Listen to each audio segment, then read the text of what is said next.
شرکت برقی پامیر انرژی در دوام فعالیت چندین ساله توانست 90% اهالی ولایت مختار کوهستان بدخشان را به طور شبانه روزی با برق خوشصفت تامین نماید. در این مدت شرکت برقی پامیر انرژی به تلفات نیروی برق توجه مخصوص روانه نموده، عین زمان در فعالیت کاری خود وابسته به تامین قوه برق همچنین از جانب مشتریان در مورد استفاده صرفه‌کارانه و بی سر و سامانی مشاهده نمی‌گردد. در سالهای اول تشکیلیابی شرکت مذکور تلفات قوه برق زیاده از 39% را تشکیل داده باشد، با نصب و وصل نمودن خطای نو انتقال برق و زیرایستگاه‌ها و نصب حسابکنک‌های نو نشان دهنده تلفات نیروی برق در مقیاس ولایت به اندازه 10% برابر گردیده است. از روی اطلاع متخصصان ساحه برق ولایت مختار کوهستان بدخشان در 9 ماه سال روان تلفات قوه برق در مقیاس ولایت مختار کوهستان بدخشان به 9.64% برابر بوده. این نظر به همین دوره سال 2019 هم به اندازه 0.43% کمتر می باشد. پس گردیدن تلفات نیروی برق پیش از همه با وصل کنی حسابکنک‌های برقی و جاری نمودن سیستم جدی بیلینگی و پرزور نمودن نظارت از بالای استفاده غیر قانونی قوه برق ارزیابی می‌گردد.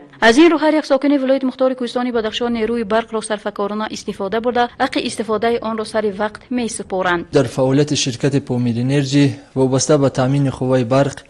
همچنین از جانب مشتریان در استفاده آن در عین زمان یگان بی سر و سامانی مشاهده نگردیده است. اگر در سالهای اول تشکیلیابی شرکت پامیر انرژی تلفات قوه برق زیاده از 39% را تشکیل داده باشد،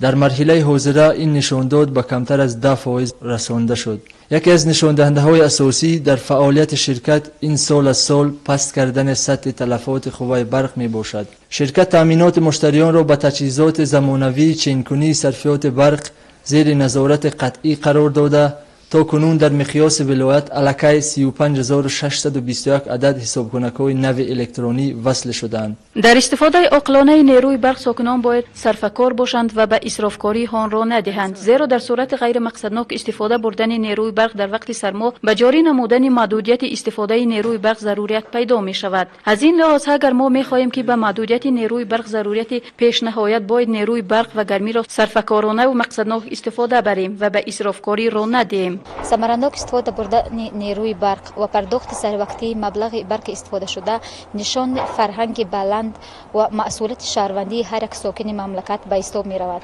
از این لحاظ استفاده مقصدناک نیروی برق که امروزه که از مسئله های مهم استراتژی دولت به حساب می رود، از هر کدام ما شهروندان مناسبت جدی و غمخوارانه را طلب می نماید. اگر خواهیم از نیروی برق منتظم استفاده بریم و در وقت سرما خانه هایمان گرم و فروزان باشند و به جاری نمودن محدودیت استفاده نیروی برق ضرورت پیدا نشود، باید نیروی برق و گرمی را صرفه‌کارانه و مقصدناک استفاده بریم و هیچگاه به افرازکاری و بی‌اهمیتی آن راه ندهیم. ما باید صرفه‌کارانه نیروی برق را استفاده نماییم و در بیشتر خانه های پامیری ما می توانیم از تفدان‌های آتشی یعنی با ایزوم و با دیگر چیزها استفاده نماییم. تغییرات اقلیم سیاره و کم بارش آمدن فصل زمستانی سال گذشته باعث آن گردید که سطح آب دریاها در حدود ولایت به مراتب کم گردیده به تولید نیروی برق در بام جهان مشکلات پیش آورد. گرچند استفاده قوه برق طبق رجع برآ مانده باشد، در مرکز ولایت شهر خارو قوه برق تامین بوده، تنها در روستاهای ولایت توسط رجع با برق تامین می شوند. سال 2020 از سال 2019 دیده خیلی همین فصل زمستان خیلی خنک آمد و جناب عالی پیشوای ملت محترم امام علی رحمان در سخنرانیشان تاکید کرده بود که با تمام همین ساکنان جمهوری تاجیکستان باید همین قوه برق و ثمرناک استفاده برند تا که همه ساکنان در هر یک خانواده ما آن پیرسالان هستند، هم کودکان هستند که سن سالشون یعنی تا 6 ماه همه خیلی 8 ماه هستند. البته که تنقیصی نکشن ما با ثمرناک استفاده برند. در برابر استفاده برندگان نیروی برق ولایت مختار کوهستان بدخشان دیگر ناحیه‌ها نیز نیروی برق را صرفه‌کارانه استفاده می‌نمایند و منزل‌های زیست خود را توسط انگشتنگ گرم کرده برق را همچون روشنی کار می‌گیرند. مسئولین شرکت برقی پامیر انرژی برای از میان برداشتن بی برقی استفاده نیروهای آفتابی را در ناحیه مرغاب ولایت مختار کوهستان بدخشان برآ مانده‌اند. تامینات نیروی برق در ناحیه از سال 2018 وقتی که سازمان سال وحدت ملی در مورد سفر کوریشون به ناحیه مرغوب نیروگاه برقی و بی توسعه به استفاده دادن و 2500 کیلووات ساعت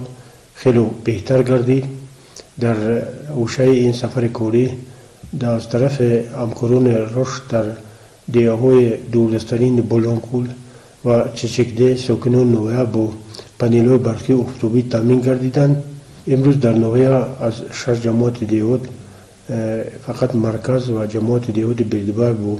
قوای برق تامین شده استودن و در دوای سپورش‌هایی که در رفت سفر کوری پیشوی معظم ملت با ولایت مختار کردستان بادخشان معاین گردیدند. در نویا اینچنین امسال ماه نوامبر کلکتر افتوبی به مقدار 200 کیلووات در همکاری با شریکان رشد مورد استفاده قرار داده شد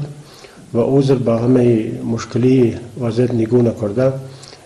نیروگاه برقی یکجویه گیبریدی هم افتوبی و هم آبی تاجیکستان